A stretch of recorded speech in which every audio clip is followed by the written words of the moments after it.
एक बादशाह बड़ा नमाजी था, बड़ा रोजदार था, बाअमल था, तहज्जुद गुजार था, लेकिन बादशाही भी बड़ी अच्छी चलाता था, हुकूमत भी बड़ी अच्छी करता था, किसी पर जुल्म नहीं होने देता था। तो एक मर्तबा एक फकीर उसके पास से गुजरा और कहने लगा कि आपके दरबार में शेर और बकरी एक जगह कैसे जमा हो जाती है, मेरी समझ में नहीं आ जाता। बादशाह ने कहा मैं तुम्हारी बात को समझा नहीं। उस फकीर ने कहा बादशाह होकर तुम अल्लाह की इबादत भी कर लेते हो, तुम नमाज भी पढ़ लेते हो, रोजा भी रख लेते हो, हज भी कर लेते हो, ज़कात भी दे लेते हो, गरीबों की फरियाद भी सुन लेते हो, मजलूमों पर जुल्म भी नहीं होने देते हो और दुनिया भी चला लेते हो, ये दोनों चीजें तुम एक साथ कैसे कर लेते हो?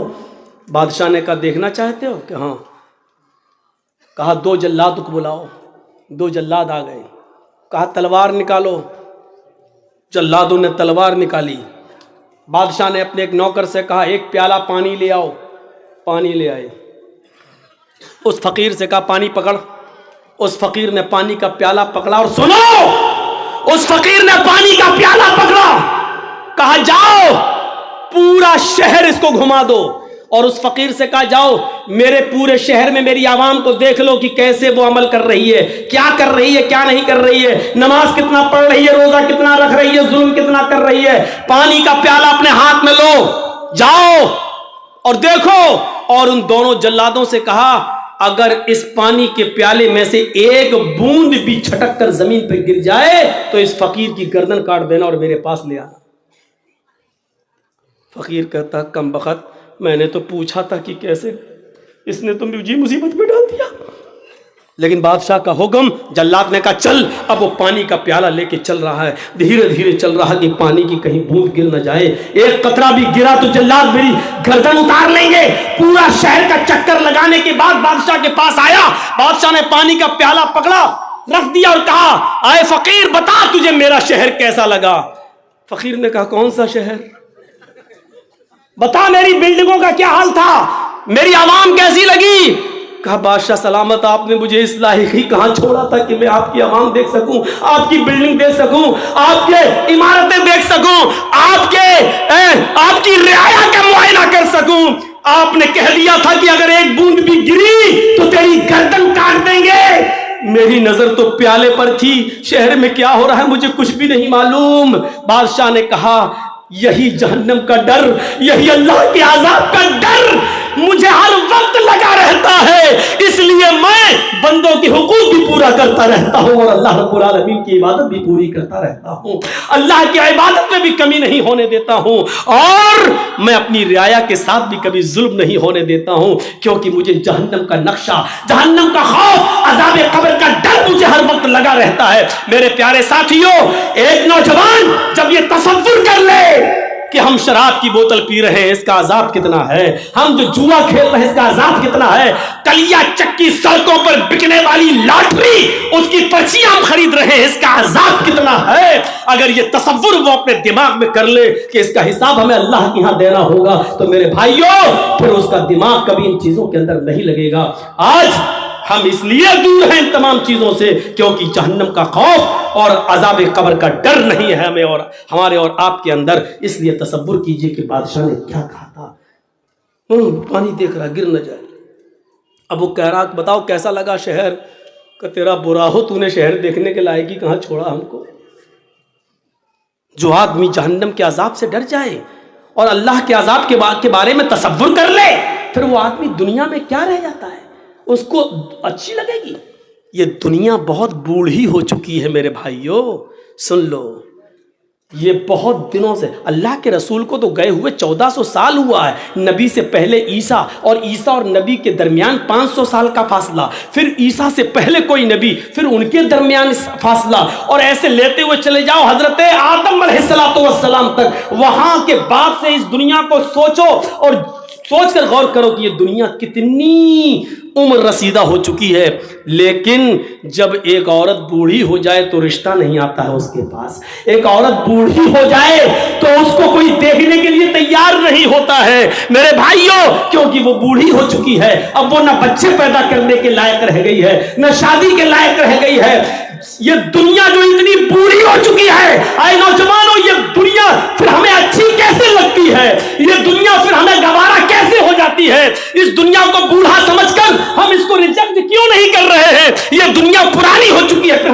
के पीछे क्यों पड़े हुए हैं? अल्लाह के नबी ने फरमाया, इरतहलत दुनिया मुदबिरतन वरतहलतिल आखिरतु मुकबिलतन। लोगों, ये दुनिया पीठ दिखाती जा रही है, ये तुमसे मुंह फेरती जा रही है। वल आखिरतु मुकबिलतन, और आखिरत तुम्हारे पास आती जा रही है। आखिरत तुम्हारे पास आती जा रही है। यानी आप 40 साल के थे, आज 45 साल के हो गए। दुनिया ने तुम्हें उतनी साल के लिए पीठ दिखा दी है, यानी दुनिया ने तुम्हें छोड़ दिया है। 45 साल तुम दुनिया से दूर हो गए हो। वल आखिरतु मुकबिलतन, और आखिरत करीब आ रही है, यानी तुम आखिरत के इतने करीब हो गए हो।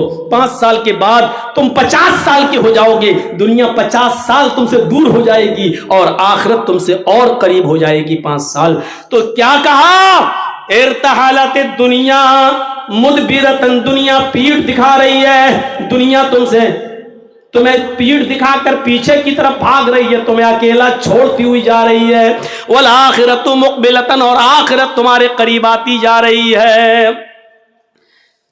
और इन दोनों में से हर एक की औलाद है, और इन दोनों में से हर एक की औलाद है, यानी दुनिया के भी बेटे हैं और आखिरत के भी बेटे हैं। दुनिया के भी बेटे हैं और आखिरत के भी बेटे हैं। कूनू अपना अल आखिरा वला तकूनू अपना दुनिया। वो लोगों, आखिरत की औलाद बनो, दुनिया की औलाद नहीं। लोगों, आखिरत के बेटे बनो, दुनिया के बेटे नहीं। लोगों, आखिरत की औलाद बनो, दुनिया की नहीं।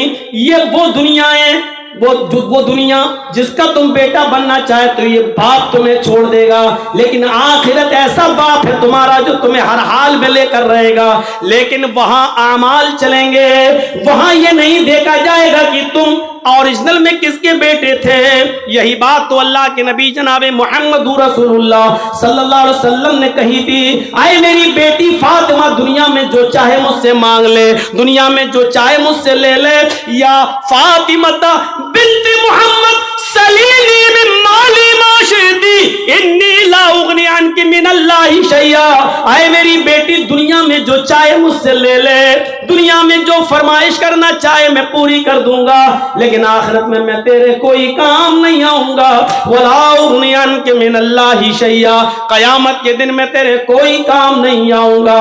यही तो है अल्लाह तबारक व तआला ने फरमाया, अपने अमाल का जखीरा लेकर मेरे पास आना, वरना कयामत का दिन होगा यौमा यफिर्रुल मर'उ मिन अखीही व उम्मिही व अबीही व साहिबतिही व बनीही। कयामत का दिन होगा यौमा यफिर्रुल मर'उ मिन अखीही, इंसान अपने भाई को देखकर भागेगा। व उम्मिही व अबीही, अपनी माँ को देखकर भागेगा। व अबीही, और अपने बाप को देखकर भागेगा। व साहिबतिही व बनी, अपनी बीवी को देखकर भागेगा, अपनी औलाद को देखकर भागेगा। एक एक नक्शा देखो। दुनिया में अगर आपके भाई को कोई भाई मार दे तो आप अपने भाई की मौत का बदला लेने के लिए अपनी जान को दांव पे लगा देते हो कि कमीने तूने मेरे भाई का मर्डर कैसे किया। कयामत का दिन होगा, वहां भाई भाई के लिए कुछ नहीं सोचेगा, सोचेगा ये मेरा भाई कहीं मेरे सामने ना आ जाए और कहीं मुझसे एक दो नेकी न मांग बैठे। यौमा यफिर्रुल मर'उ मिन अखीही, कहीं मुझसे मेरा ये भाई एक नेकी का सवाल न कर बैठे, इसलिए भाई से भाई भागेगा। यौमा यफिर्रुल मर'उ मिन अखीही व उम्मिही, वो माँ जिसकी तकलीफ आप बर्दाश्त नहीं करते हो, थोड़ी सी खांसती है तो आपको नींद नहीं आती है और आप सरकारी हॉस्पिटल में या प्राइवेट हॉस्पिटल में अपनी माँ का इलाज कराने के लिए फौरन तोड़ पड़ते हो। मेरे भाइयों, कयामत के दिन आप अपनी माँ को देख कर भागेंगे कि मुझसे मेरी माँ एक नेकी न मांग बैठे। वो अभी, और अपने बाप को देखकर भागोगे कि मुझसे ये मेरा बाप कहीं एक नेकी न मांग बैठे, एक नेकी कहीं मुझसे न मांग बैठे। वह साहिबती वो बनी, और आपकी वो बीवी कि एक रात भी जिसको आप अपने से जुदा करना गवारा नहीं समझते, और वो बीवी जिसकी तरफ आप इतने इन्हिमाक और इतने मशगूल रहते हैं कि आपकी बीवी को कोई दूसरा देके तो आप बर्दाश्त नहीं करते हैं। मेरे भाइयों, तसव्वुर करो कि ये बीवी हमारे सामने होगी कयामत के दिन, लेकिन देखने की जरूरत ना होगी, बल्कि आदमी अपनी बीवी को देखकर भागेगा कहीं मुझसे मेरी बीवी एक नेकी न मांग बैठे। वह बनी, वो औलाद कि रात में हल्का सा बुखार आ जाए, आपकी नींद उड़ जाती है, रात में डॉक्टरों के घरों के दरवाजों को नॉक करते हो, दस्तक देते हो। मेरे भाइयों, आप बच्चे की हल्का सा फीवर, उसका हल्का सा बुखार, हल्का सा टेम्परेचर आपकी रातों की नींद उड़ा देता है। कयामत के दिन अपनी औलाद को देखकर भागोगे। ये मंजर को आप अपने सामने रखिए। उस बादशाह ने फकीर से यही तो कहा था कि जब तुम हमारे 2 जल्लादों की तलवार की वजह से जब तुम हमारे शहर का मुआयना नहीं कर सके कि क्या है, इसी तरह मुझे मालूम ही नहीं कि दुनिया में क्या है। अल्लाह के अज़ाब का तसव्वुर हमारे दिमाग में हर वक्त रहता है। अल्लाह के दिमाग अज़ाब का तसव्वुर रहना चाहिए हर वक्त। आज मौलवी जर्जीस को भीगी हुई कुर्सी पर बैठना गवारा नहीं रहा,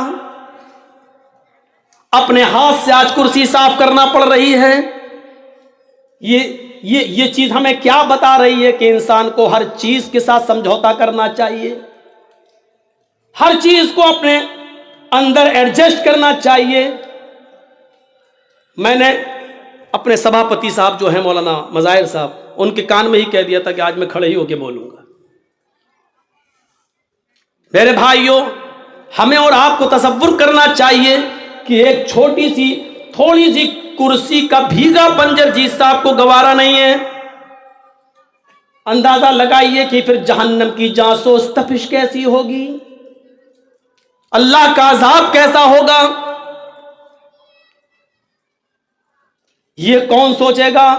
युहशरुन्नासु यौमल क़यामति हुफ़ातन उरातन गुरला। हजरत आयशा फरमाती हैं कयामत का दिन होगा कि लोग हुफातन नंगे पैर होंगे, उरातन बिल्कुल नंगे जिस्म होंगे, उनके जिस्म पर कोई कपड़ा नहीं होगा। गुरला, जैसे मां के पेट से बच्चा पैदा होता है उसका खतना नहीं होता है, सब की सब कब्र से जब उठेंगे तो बगैर खतने के उठेंगे। मैदान मैशर में जब सब जमा होंगे तो किसी का खतना नहीं हुआ होगा, सब गैर मख्तून होंगे, बगैर खतने के होंगे और सबको अपने अपने किए करे का हिसाब किताब देना होगा। हजरत आयशा कहती हैं अर्रिजालु वन्निसाउ जमिया। आय अल्लाह के नबी, क्या मर्द भी होंगे और औरतें भी होंगी? यहां तो जलसे में भी लड़के निकल जाते देखने के लिए। देखें कौन कितनी लिपस्टिक लगाए है, कौन कितनी क्रीम और पाउडर लगाए हैं। बहुत से जलसों में जाता हूं, मेला लगता है, और जब तक जर्जीस साहब का नंबर नहीं आ रहा बाहर घूमते रहते लोग, बिहार और हर जगह। आपके इलाके में भी यही हाल है। और उन लड़कियों के पीछे लड़के, अरे जिस जगह चूड़ी की और उसकी दुकान है वहां तुम क्या कर रहे हो भाई? जो खालिस लेडीज सामान बिक रहा है, जेवर बिक रहे हैं, चूड़ी बिक रही है, जहां जेंट्स का एक सामान नहीं वहां तुम क्या कर रहे हो भाई? अल्फाज कड़वे जरूर हैं लेकिन सच हैं। अल्लाह की कसम ऐसा लगता है जैसे एक कुतिया के पीछे 10-10 कुत्ते भाग रहे हों। ये हाल हो जाता है। मैंने पहले ही कह दिया, अल्फाज सख्त जरूर हैं, कड़वे जरूर हैं लेकिन सच है। हजरत आयशा कहती हैं रिजालु वन्निसाउ जमीअन। अय अल्लाह के नबी, क्या उस मैदान महशर में मर्द भी होंगे औरतें भी होंगी? काला नाम। नबी अकरम का जवाब सुनो, हाँ मर्द भी होंगे औरतें भी होंगी, मर्द भी होंगे औरतें भी होंगी। इमाम कायनात ने जब ये कहा तो हजरत आयशा रोने लगी और रोते हुए कहने लगी यंजुरु बाजुहुम इला बाज। आय अल्लाह के नबी, क्या मर्द औरतों को और औरतें मर्दों को देख रही होंगी मैदान महशर में? क्या मर्द औरतों को और औरतें मर्दों को देख रही होंगी? अल्लाह के नबी इसका जवाब क्या देते हैं? हाँ आयशा, न मर्दों का पर्दा औरतों से होगा न औरतों का पर्दा मर्दों से, मर्द भी बरहना औरतें भी बरहना, मर्द भी नंगे औरतें भी नंगी होंगी, मर्द औरतों को और औरतें मर्दों को देख रही होंगी। हजरत आयशा ने कहा, आए अल्लाह के नबी, तब तो औरतें मारे शर्म के, तब तो लेडीज मारे शर्म के मर जाएंगी जब मर्द उनकी तरफ नजरें उठा के देखेंगे। यहां अगर कोई लड़की पर लड़का नजर ना डाले ना देखे तो वो कहती है मेरे मेकअप में कमी तो नहीं है, मेरा ड्रेस तो सही है कि नहीं, फिर लड़का देख क्यों नहीं रहा है। यहां ये हाल है और वहां क्या होगा। हजरत आयशा क्या कह रही हैं, तब तो औरतें मारे शर्म के मर जाएंगी जब मर्द उनकी तरफ नजरें उठा के देखेंगे। अल्लाह के नबी फरमाते हैं, आयशा इतनी परवाह किसको होगी कि कोई मर्द किसी औरत पर शहवत की नजर डाल सके, गंदी नजर डाल सके, गलत नजर से देख सके। मामला इतना सख्त होगा कि हर इंसान को सूरज की गर्मी और उस गर्मी से निकलने वाले पसीने से बचने की फिक्र होगी। मैदान महशर में वो सूरज जो सबा नेज़े के फासले पर, 1 मील के फासले पर होगा और उसकी गर्मी से जिस्मों से पसीना टपक रहा होगा और लोग अपने पसीनों में टखनों के बराबर, पिंडली के बराबर, घुटने के बराबर, रान के बराबर, कमर के बराबर और गले तक डूब रहे होंगे। हर इंसान को यह फिक्र होगी कि हम अपने आप को बचाएं, कोई किसी के ऊपर गंदी नजर डालने की जुर्रत नहीं करेगा। ये चीज हमें क्या बतला रही है, वो बादशाह ने जो कहा था वो उसके सामने यही सब तो है, यही सब तो था।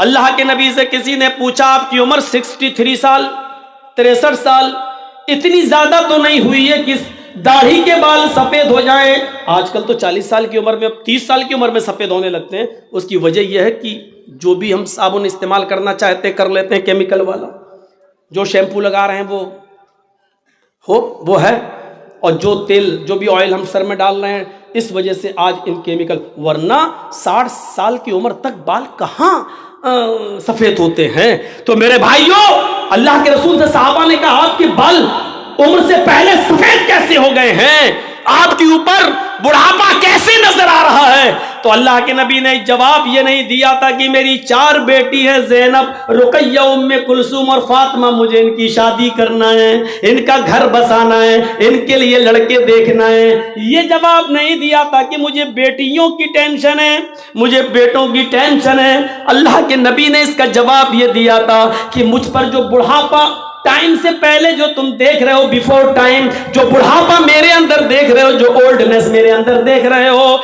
ये बिफोर टाइम ओल्डनेस जो मेरे जिस्म पर, मेरे शरीर पर तुम्हें शो हो रही है, दिखाई दे रही है, मुझे सूरह नबा ने, सूरह हाक्का ने, सूरह कयामा ने, सूरह दहर ने मुझे बूढ़ा कर दिया है। इन सूरतों में कयामत का जो हौलनाक मंजर बयान किया गया है, इस हौलनाक मंजर ने हमें बूढ़ा कर दिया है। मुझे हर वक्त अल्लाह के सामने जवाबदेही की फिक्र होती है। वो चीज हमें क्यों नहीं होती है? कैसे एक आदमी सिगरेट को अपने मुंह पे रख लेता है, कैसे एक आदमी शराब की बोतल उठाकर पी लेता है, कैसे एक आदमी अजान हो रही है और कैरम बोर्ड खेलना गवारा कर लेता है, कैसे एक शख्स, मेरे भाइयों, इंडिया पाकिस्तान का मैच आ रहा और यहां अजान हो रही है और वो देख रहा है, सोच रहा कि नमाज भी जरूरी है और ये भी जरूरी है। अगर ये मैच 5 ओवर खत्म हो गए तब तक तो, और हमें नमाज पढ़ने चला गया तो मैच का मजा नहीं ले पाऊंगा। जबकि जमात पढ़ के भी आ सकता है, नहीं साहब मैच खत्म हो जाएगा, अरे लोग बता देंगे कौन जीता, अरे लोग बता तो देंगे, लेकिन एक एक बॉल का जो टेस्ट, जो मजा आ रहा है वो हम फिर नहीं ले पाएंगे। इस चक्कर में वो नमाज नहीं पढ़ता है और मैच देख लेता है। ये कैसे गवारा कर लेता है? मैंने कल औरंगाबाद के अंदर एक वाकया बयान किया था। मैं चाहता हूं कि चूंकि आपकी तादाद उतनी ज़्यादा नहीं है, इसलिए उस वाक़े को यहाँ बयान कर देता हूँ। कल इंशाअल्लाह कुछ नई चीज़ें हमारे आपके सामने रहें। सुनिए कुरान करीम ने क्या कहा है, वमन आरज़ान ज़िक्री फ़इन्न लहू मईशतन ज़नका। मैं जानता हूं कि बारिश हो चुकी है। मैं जानता हूं यहाँ जो लोग बैठे हुए हैं वो यकीनन उनके दिलों में ईमान है, इसलिए वो बारिश के इन कतरात में भी यहां बैठे हुए हैं। और अल्लाह की कसम, ऊपर से टपकने वाले पानी की कतरे और बूंदे मेरे ऊपर भी गिर रहे हैं। जब आप बैठे हैं तो मुझे सुनाने में कोई हर्ज नहीं है, सुनिए। नमाज छोड़ना एक अलग चीज होती है, सुन लीजिए, और नमाज से एराज करना एक अलग चीज होती है। वमन आरज़ान जिक्री, जिसने मेरे जिक्र से एराज किया, मर्द भी सुने औरतें भी सुने, और बहुत आसान उर्दू और हिंदी में,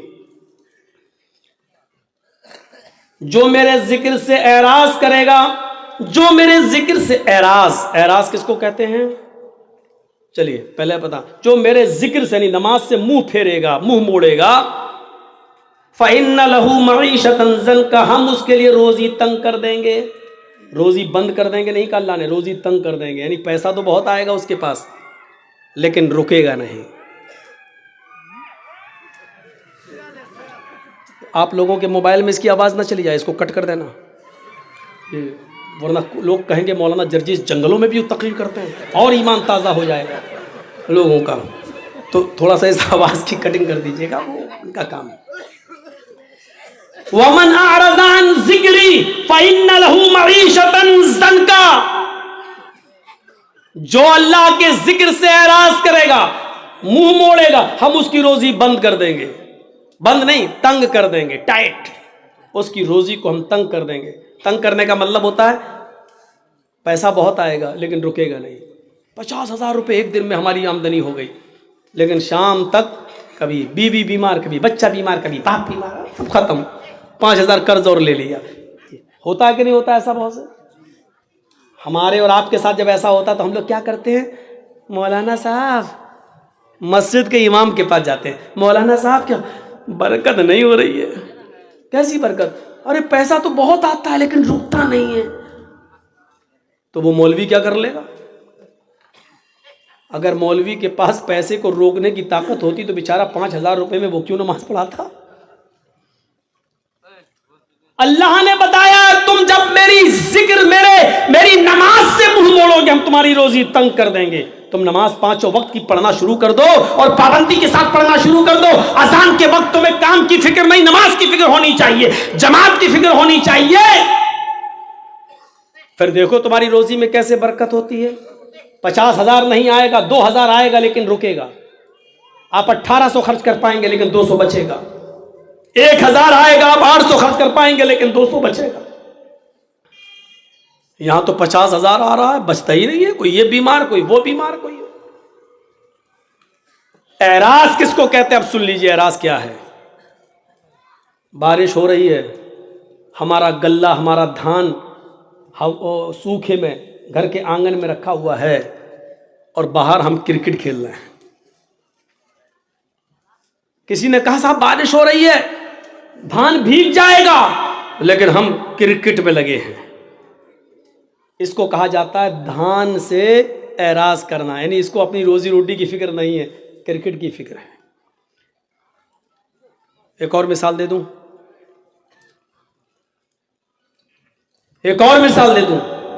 बच्चा रो रहा है और अपने रोने से इशारा कर रहा है कि मां मैं भूखा हूं, मुझे अपनी पिस्तान से लगा और दूध पिला। बच्चा रो रहा है लेकिन मां को अपने बच्चे की फिक्र नहीं है, बल्कि टीवी में लगी हुई है और देख रही है सास भी कभी बहू थी। तो इसको कहा जाता है कि इसने बच्चे से एराज किया। बच्चे को फेंक नहीं रही है, बच्चे से प्यार है उसको, लेकिन उस वक्त इतना दिमाग उसका बच्चे में नहीं लगा जितना सीरियल में लगा है। अरे अगर सीरियल निकल, बच्चे को तो बाद में भी दूध पिला देंगे, लेकिन सीरियल निकल गया तो फिर कहां बार बार आता है।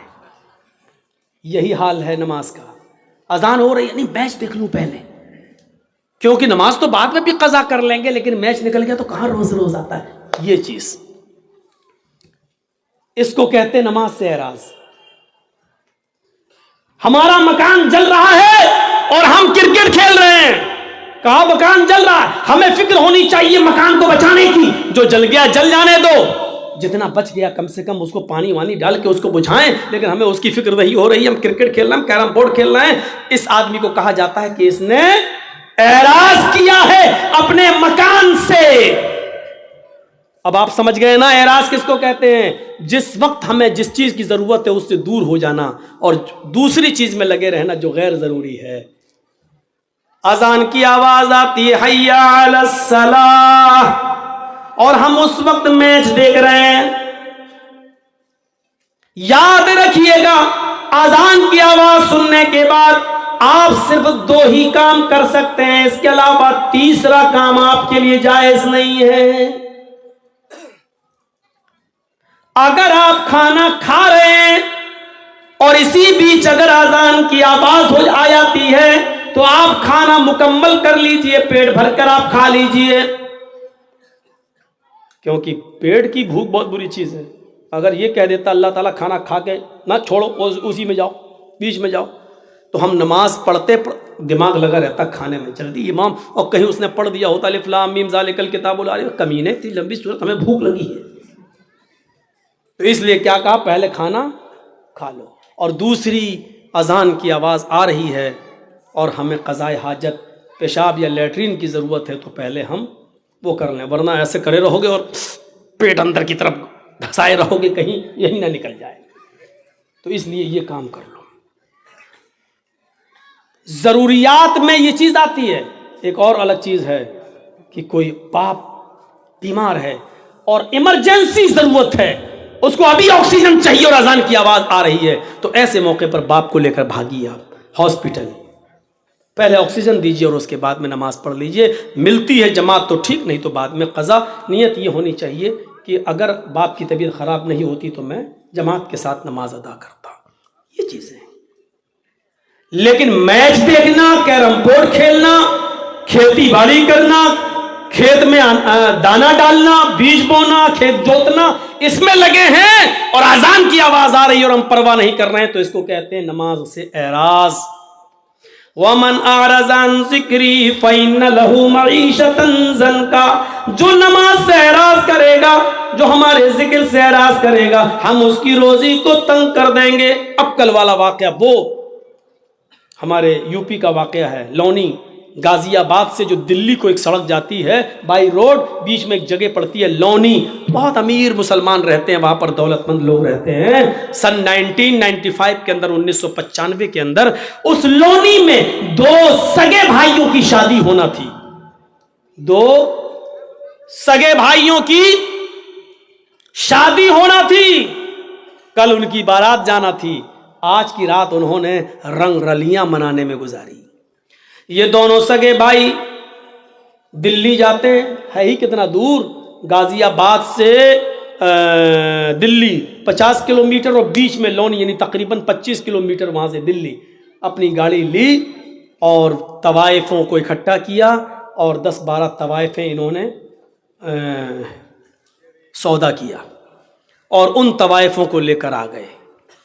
अपनी गाड़ी पर नहीं, तवाइफों की गाड़ी अलग थी और इन दोनों भाइयों की गाड़ी अलग थी।